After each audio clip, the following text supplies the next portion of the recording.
Continuamos nuestra escuela dominical. Hoy vamos, mis hermanos, por la lección número 7. Digamos, ya casi llevamos 2 meses aprendiendo nuestra confesión de fe. El día de hoy vamos a seguir ubicados en lo que es el párrafo 3 del capítulo 22, terminando lo que es la temática sobre la oración.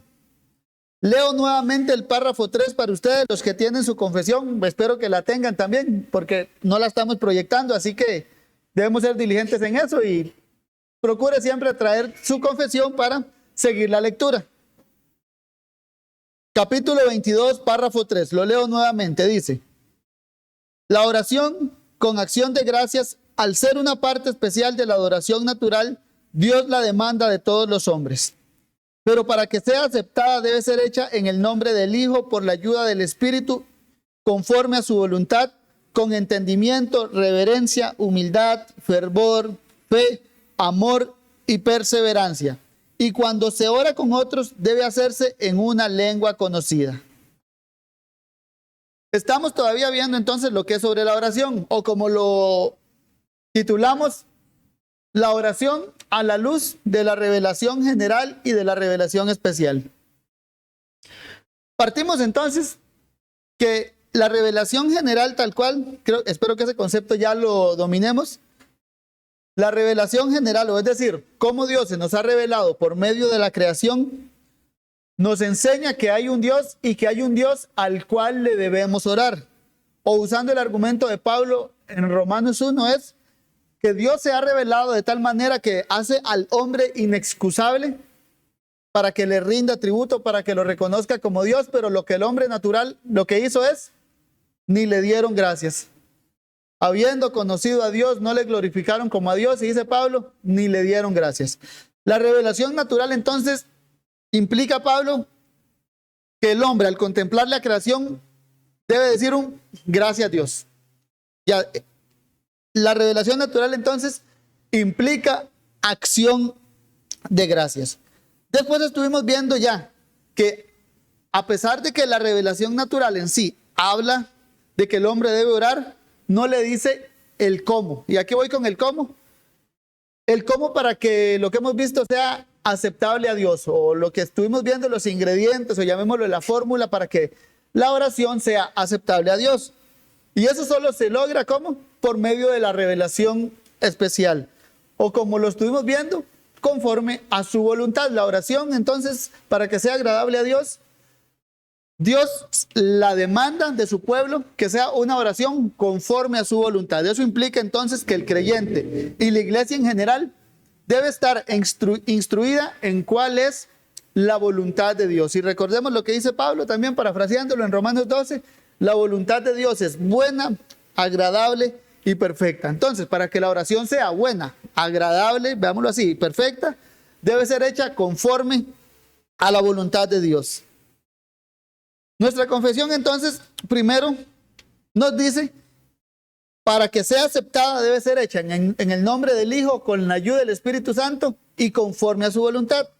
Vimos entonces que la oración, 1, debe ser dirigida de manera general al Padre, porque es el que es digno de adoración. Ahora, debe ser hecha en el nombre de Jesús. Estuvimos viendo, recordemos entonces, que el cristiano, veámoslo así, ya al ser cristiano, él ya está en el nombre de Jesús, que eso no es una frase que tiene que estar repitiendo de manera supersticiosa como para ganar el favor de Dios, sino que él ya está en Cristo y por ende ya está en el nombre de Jesús, o ya tiene la autoridad de Jesús. ¿Para qué? Para entrar a la presencia de Dios y hablar con el Rey de Reyes. Y por último estuvimos viendo que la oración debe ser asistida por el Espíritu Santo. Y para esto entonces nos basamos en lo que nos decía el apóstol Pablo en Romanos 8:26. ¿Qué nos dice Pablo ahí? Que nosotros entonces, como pecadores tal cual, como pecadores redimidos, tenemos un problema, y es que no sabemos pedir como conviene. Pero entonces Dios nos da la solución. Dios provee para nosotros auxilio en el Espíritu Santo. ¿Y qué es lo que hace? Nos da a su Espíritu. ¿Para qué? Usando el lenguaje de Pablo, para que éste con gemidos indecibles interceda por nosotros. Esto, recordemos, lo tomamos desde el punto de somos tan débiles que necesitamos un mediador para que nos lleve a los salones celestiales. Y aparte de eso necesitamos también un mediador, veámoslo así, que viva dentro de nosotros. ¿Para qué? Para que dirija esos gemidos indecibles por medio de Cristo. Porque de otra manera no sabemos orar como conviene. Y por último, nuestra confesión nos dice entonces, debe ser conforme a su voluntad, que la oración como tal debe ser entonces conforme a la voluntad del Padre. ¿Y eso por qué, mis hermanos? Porque, veámoslo así, Dios es la medida de todo, digamos, Él es con la vara que podemos medir absolutamente todo. ¿Por qué? Dios es el absoluto como tal. ¿Cómo sabemos que algo es bueno? Lo comparamos con Dios. Si es distinto a Dios, sabemos entonces que no es bueno. Es sencillo, si es contrario a lo que Dios manda, es malo. Dios es el estándar absoluto entonces de lo agradable también, de la belleza. ¿Por qué? ¿Cómo sabemos que algo es bello? Entre más se parezca a Dios, algo va a ser bello, porque de Él es que brota todo. Entonces, la voluntad de Dios, como mencioné hace poco, es buena, agradable y perfecta. Para que la oración entonces sea agradable a Dios, debe ser hecha conforme a la voluntad de ¿quién? De Él. Porque su voluntad siempre es buena, siempre es agradable y siempre es perfecta. Dios es infinitamente sabio. Y entendámoslo así, mis hermanos, nunca, pero nunca la voluntad de Dios va a ser diferente a lo mejor. Ya, Dios siempre apunta al estándar más alto y es su voluntad. No hay un estándar más alto que Él. Ya, Dios apunta a su propia voluntad y eso significa lo mejor. La cúspide de la excelencia es la voluntad de Dios. Y por ende Dios nos manda entonces a orar con excelencia o a orar apuntando hacia la excelencia. ¿Y qué medida nos da para eso? Su voluntad.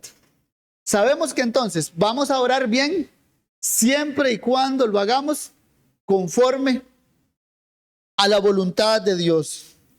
Nosotros como hombres, digámoslo así, podemos escoger entre varios estándares. Mira, esto es bueno, esto no es tan bueno y esto puede ser un poco mejor. Hacemos ese razonamiento de vamos comparando. Dios en un sentido, digamos, es absoluto, es acto puro y siempre está apuntando a lo mejor. No necesita una actualización Él para saber qué cosa es mejor. No, Dios siempre apunta a lo mejor. La voluntad de Dios siempre apunta a lo mejor.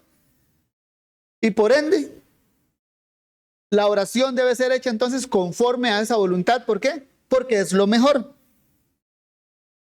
Y esto es lo que en el Nuevo Testamento podemos ver lo que, veámoslo así, terminaba en confianza. La confianza apostólica, llamémoslo así. Vayamos a Primera de Juan, capítulo 5, versículo 14. Primera de carta del apóstol Juan, capítulo 5, versículo 14.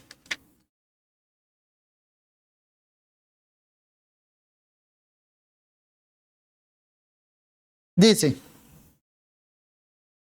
y esta es la confianza que tenemos en Él, que si pedimos alguna cosa conforme a su voluntad, Él nos oye. Juan nos dice entonces que esa es la confianza. Ya, los cristianos dicen, tenemos esta confianza. Y es que si pedimos algo conforme a su voluntad, Él nos oye. La lógica es sencilla, ¿verdad? Orar conforme a la voluntad de Dios nos garantiza que vamos a ser escuchados por Dios. Ahora, digamos, tratando como de aplicarlo un poco, uno siempre ve que nuestra carne va a reaccionar contrario a eso. ¿Por qué? Porque naturalmente, pero yo quiero orar otra cosa, dice uno. Ya, la carne es así. Naturalmente, ay, mira, pero hay otra cosa que yo tengo en mente. Pero recordemos, la voluntad de Dios es buena, agradable y perfecta. Y orar conforme a la voluntad de Dios, entonces nos garantiza que vamos a ser oídos. El apóstol Juan lo dice, esta es la confianza que tenemos en Él. Entonces, si oramos conforme a su voluntad, debemos estar plenamente confiados Ya Dios se ha comprometido, todo su ser, que siempre opta por lo mejor, va a escuchar. Y si Dios lo afirma así, es una verdad que debe ser creída. Debemos confiar en eso, como lo dice el apóstol Juan. Y el punto es, esto es una bendición. ¿Por qué? Porque siempre vamos a apuntar al estándar más alto en nuestras oraciones, que es la voluntad de Dios. Orar conforme a la voluntad de Dios tampoco, mis hermanos, no es una resignación que causa tristeza en nosotros, sino que es un corazón que está alineado conforme a las prioridades del reino de Dios y su justicia. Y que va a decir, como dijo el Señor Jesús, mas no se haga mi voluntad, sino la tuya. Y no como, recordemos, como una resignación, ay, ¿qué queda? No, sino, de verdad, el corazón está gozoso, alineado, ¿por qué? Por tener los pensamientos de Cristo. Si tenemos los pensamientos de Cristo, vamos a orar al Padre conforme a su voluntad. Y en sí, esa debe ser la meta cristiana. En cuanto a nuestra mente, en cuanto a nuestro intelecto, debe ser llegar a tener los pensamientos de Dios, pensar a como Dios piensa, actuar a como el Hijo de Dios actuaba. Ese es el significado, mis hermanos, de nuestra constitución humana, de ser hechos a imagen de Dios. Reflejar cómo era Dios, no solo en hechos, sino también en pensamientos y cómo expresamos esos pensamientos. Ahora bien, ¿cómo sabemos que oramos conforme a la voluntad de Dios?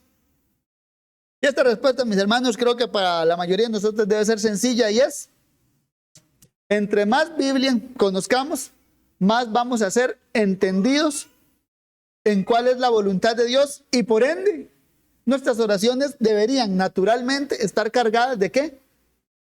De contenido bíblico, de orar conforme a la voluntad de Dios. ¿Por qué? Vamos a pedir cosas más alineadas a la voluntad de Dios. Y vámonos así, esto es algo natural. ¿Por qué? Porque el Espíritu Santo usa la palabra de Dios como ¿qué? Como esa espada, ¿para qué? Para que venga y penetre en nosotros y nos transforme. Ya, la palabra de Dios es el instrumento que el Espíritu Santo usa para transformarnos. Y por ende, un corazón que el Espíritu Santo vaya cargando y cargando y cargando y cargando de Biblia,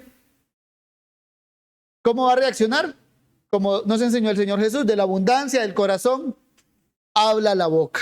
Un corazón cargado de la palabra de Dios va a hablar la palabra de Dios y lo va a hacer de manera natural. No va a ser forzado que ore conforme a la voluntad de Dios, sino que es natural. Los intereses del reino van a estar en el creyente y por ende ora conforme a la voluntad de Dios. Y ahora bien, si nosotros vemos que en nuestras oraciones, y nos pasa porque somos pecadores, muchas veces no meditamos en el reino de Dios y su justicia, y voy a orar por el reino de Dios y su justicia, sino que nos desviamos por muchas veces las cosas de esa vida, la respuesta a eso es, me hace falta Biblia, me hace falta cargarme de Biblia para orar más alineado a la voluntad de Dios. Una práctica común, mis hermanos, que puede ayudar mucho es, cada lectura de la Biblia, cada meditación que usted hace, transfórmela en una oración. Así va a tener esa confianza, como dice el apóstol Juan, de que está orando conforme a la voluntad de Dios y de que está siendo oído. Es decir, su oración va a recibir respuesta. Un ejemplo de eso, mis hermanos, claro, es cuando el Señor Jesús les enseñó la oración a los apóstoles, la que se conoce como el Padre Nuestro. Es esta oración que está cargada por la voluntad del Señor. Cuando oréis, digan, quiero que oren así. ¿Y cómo ora? Bueno, conforme a la voluntad de Dios. ¿Cómo empieza? Dirigida al Padre, Padre nuestro que estás en el cielo, y le dice, santificado sea tu nombre. Eso es una petición. El Señor Jesús entonces nos enseña que nosotros debemos pedir en nuestras oraciones que el nombre de Dios sea santificado, es decir, que sea tenido en alta estima. Debe ser el deseo natural del corazón del creyente pedirle a Dios por eso. Señor, deseo que tu nombre sea tenido en alta estima. Ya tiene un celo por el Señor que ve la idolatría en el mundo y, Señor, que tu nombre sea santificado por estos hombres, por mí y por todo el mundo. Pide que venga el reino de Dios. Ya digámoslo así como Hace tiempo lo habíamos visto cuando estábamos en los lagos, y no, los que no lo han visto, tal vez después les paso el link de una serie que estuvimos del Padre Nuestro. Y es que el reino de Dios irrumpa, que el cielo irrumpa en la tierra. ¿Para qué? Para que, como sigue la siguiente, que al Señor se le obedezca aquí en la tierra como se le obedece en el cielo. Son esas peticiones que van alineadas ¿con qué? Con que Dios sea exaltado. Es conforme a la voluntad de Dios pedirle también lo necesario para vivir. Danos nuestro pan de cada día. Ya Dios nos manda ¿qué? A que dependamos de Él en todo sentido, y por ende debemos rogarle a Dios que siempre nos provea los medios, las fuerzas, la salud. ¿Para qué? Para proveer lo que necesitamos, tanto para nosotros como para los que dependen de nosotros. Orar conforme a la voluntad de Dios es que nos ayude ¿a qué? A ser perdonadores, porque ciertamente nosotros nos cuesta mucho reflejar el carácter de Dios en eso. Perdona nuestras ofensas, así como también nosotros perdonamos ¿a quiénes? A los que nos ofenden o a nuestros deudores. Somos tan duros de perdonar que orar conforme a la voluntad de Dios, habíamos dicho, es tener esos pensamientos de Cristo, pensar como Dios. Si Dios es un Dios perdonador, se espera que nosotros, así mismo como perdonamos a los que nos ofenden, se espera que nosotros seamos perdonadores, tal cual Dios es de perdonador con nosotros. Que nos guarde de tentación, que nos libre del pecado, que nos libre del mal, que nos libre del mundo. Eso es como para que veamos un ejemplo de esas oraciones, o cómo podemos ir orando conforme a la voluntad de Dios. Y aquí es bueno traerlo a colación y vernos nosotros y preguntarnos, ¿oramos conforme a la voluntad de Dios? ¿Por qué? Si nuestras oraciones no están alineadas con la voluntad de Dios, veámoslo así, mis hermanos, ¿qué es lo que estamos pidiendo? ¿Por qué tal vez nosotros, digo yo, no impactamos tanto nuestros vecindarios, nuestros lugares de trabajo? Señor, venga a tu reino. Aquí donde vivo, venga a tu reino. Aquí donde están mis vecinos, a mi lugar de trabajo. Oremos conforme a la voluntad de Dios. ¿Para qué? Para que nosotros mismos seamos impactados con el siglo venidero e impactemos a los demás. Y ciertamente también muchas veces no oramos conforme a la voluntad de Dios. ¿Por qué? Porque el mundo nos está impactando más a nosotros. ¿Cómo lo sabemos? Romanos 12:2. Lo leo para ustedes. Dice: no os conforméis a este siglo, sino transformaos por medio de la renovación de vuestro entendimiento, para que comprobéis cuál sea la buena voluntad de Dios, agradable y perfecta. La manera de comprobar la voluntad de Dios, que es buena, agradable y perfecta, lo dice Pablo: no os conforméis hasta este siglo. Entonces, si estamos conformados hasta este siglo, nuestro conocimiento de la voluntad de Dios, no hemos comprobado esa voluntad de Dios, y al no probar esa voluntad de Dios, al no saborearla, nuestras oraciones se van a caracterizar. ¿Por qué? Porque son conforme a este siglo. Pero si luchamos y no nos conformamos a este siglo, entonces nuestras oraciones se van a caracterizar. ¿Por qué? Porque gustamos la voluntad de Dios, que es buena, agradable y perfecta, y por ende vamos a orar no conforme a este siglo, sino conforme al siglo venidero. Ahora bien, nuestra confesión también toca, mis hermanos, lo que es, lo llamamos las 7 realidades espirituales que debe contener la oración. Leo nuevamente el párrafo para ustedes. Dice: la oración con acción de gracias, al ser una parte especial de la adoración natural, Dios la demanda de todos los hombres. Pero para que sea aceptada debe ser hecha en el nombre del Hijo, por la ayuda del Espíritu, conforme a su voluntad. Y aquí vienen esas 7 realidades espirituales: con entendimiento, reverencia, humildad, fervor, amor y perseverancia y fe. Y cuando se ora con otros, debe hacerse en una lengua conocida. Entonces, detengámonos brevemente en estas 7 realidades. Debe ser hecha entonces la oración, dice nuestra confesión, aparte de dirigida al Padre en el nombre del Hijo y asistida por el Espíritu Santo. La oración también debe ser hecha con entendimiento, reverencia, humildad, fervor, fe, amor y perseverancia. Entonces, detengámonos con entendimiento. El que ora, ora con intención. Debe tener claro entonces qué es lo que está diciéndole al Señor.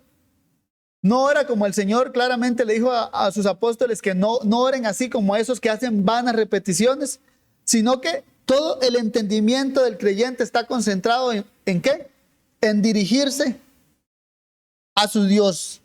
La oración no debe ser repetir frases por decirlas, sino se ora con la convicción de que Dios nos escucha y que cada palabra que pronunciamos en oración está forjada, ¿por qué? Por convicciones evangélicas y por esa convicción de que en Cristo Dios me oye. Y al igual cuando oramos de manera general en la iglesia, se espera entonces que los oyentes de la oración estén con sus oídos atentos, no como una mera rutina eclesiástica, sino atentos a lo que dice el que dirige la oración. ¿Para qué? Para que digan amén con plena certidumbre. También la oración debe ser reverente. ¿Qué es la reverencia? Entendámoslo así.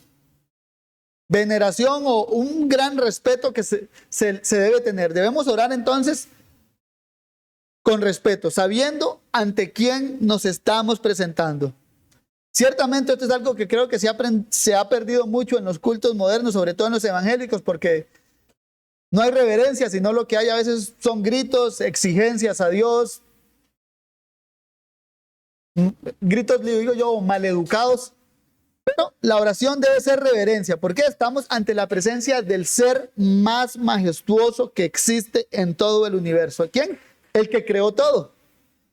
Y por ende la veneración o inclinarnos, ponernos de rodillas, veámoslo así, en el corazón, porque ciertamente puede haber alguien que doble sus rodillas, pero puede tener un corazón rebelde.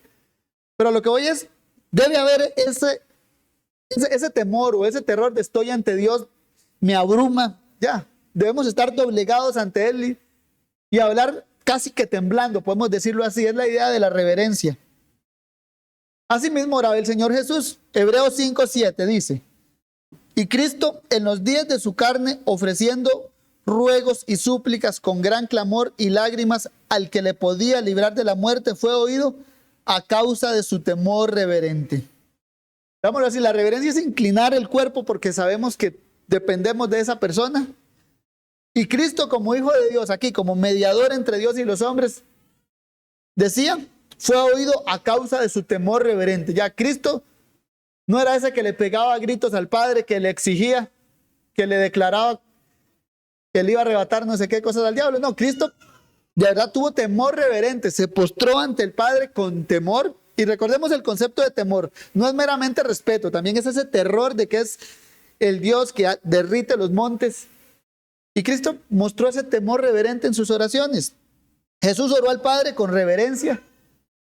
Y Él mismo nos dio ese ejemplo entonces de orarle así al Señor. También la oración debe tener, dice nuestra confesión, humildad. Va muy de la mano con la reverencia. Digamos que si la reverencia es esa, inclinar todo el cuerpo, me postro. La humildad es eso de que veo para abajo, no soy digno de verlo a los ojos si Él no me dice. Ya hay ese respeto. Salmo 10:17 dice, el deseo de los humildes oíste, oh Jehová, tú dispones su corazón y haces atento tu oído. La humildad es uno de esos requisitos entonces para que la oración sea agradable al Señor, para que seamos oídos por Dios. Debemos presentarnos ante Él con un corazón humilde. Dios oye el deseo de los humildes, aquellos que se presentan delante de Él sabiendo que no son dignos de estar en su presencia. Otra característica de la oración, mis hermanos, es el fervor. Y esto veámoslo como la intensidad o la fuerza que sale de ese corazón que expresa la oración. Esta frase es tomada de Santiago 5:16, donde dice, confesaos vuestras ofensas unos a otros y orad unos por otros para que seáis sanados. La oración eficaz del justo puede mucho. termina aquí, la oración eficaz del justo. El término usado, muchas de nuestras traducciones al español a veces lo traducen así como la oración potente del justo o la oración fervorosa del justo, la oración con poder del justo, puede mucho. Ahora, en el contexto del cual Santiago lo toma de la vida del profeta Elías. Y en la narrativa de Reyes lo que tenemos es a un hombre tirado en el suelo que se pone a orarle al Señor con un deseo intenso. Y al punto que el profeta Elías esperaba ver esa respuesta del Señor. No había agua y Elías entonces, Señor, venía a pedirle al Señor con fervor, entendámoslo así, con esa intensidad o esa fuerza, algo que le aprieta el corazón, veámoslo así, Señor, te oro por esto, ocupo que llueva. Estoy parafraseándolo. Elías entonces envía a su criado, ve a revisar si ya va a llover. Oraba con ese fervor y que esperaba una respuesta casi que inmediata de Dios. Ya oré, ya le pedí a Dios, ve a ver si hay lluvia. El criado le dice, todavía no. ¿Qué hace Elías? Se vuelve a postrar, vuelve a pedir por lluvia. Ve otra vez. Y el criado, todavía no hay lluvia. Bueno, y así, si uno lee la narrativa, se repite ese, ve a ver si hay lluvia, vuelve, ve a ver si hay lluvia, vuelve, 7 veces, hasta que por fin llueve. Y aquí Santiago ve eso y dice, la oración eficaz o la oración fervorosa del justo puede mucho. Entonces la oración debe estar caracterizada por esa pasión, veámoslo así, de lo que nos acongoja en el corazón. Por eso muchos describen la oración como derramo mi corazón delante de Dios. No es meramente hablar palabras por hablar, sino lo que está en el corazón es presentado a la presencia de Dios. Y el creyente ora con tanto fervor que sabe, tiene esa confianza de que Dios lo oye. Y veamos una última. La oración debe ser hecha también con fe. Uno creo que es claro, ¿por qué? Porque somos creyentes, confiamos en Cristo. Se entiende también por la afirmación que tenemos del libro de Hebreos 11:6, que nos dice, pero sin fe es imposible agradar a Dios. Y estamos hablando de la oración que es agradable a Dios. Sin fe es imposible agradar a Dios porque es necesario que el que se acerca a Dios crea que le hay y que es galardonador de los que le buscan. La oración entonces debe estar caracterizada también por tener esa fe o esa confianza plena en que por la mediación de nuestro Señor Jesucristo somos oídos por Dios y que Dios es bueno. Debe haber esa confianza que Dios es tan bueno que sé que me va a galardonar. ¿Por qué? Porque es bueno ya. Le oramos con esa convicción de que Él es bueno y que Él es la fuente de toda bondad. Y que si me acerco a Él en oración, no voy a obtener algo malo. ¿Por qué? Pues que es galardonador de los que le buscan.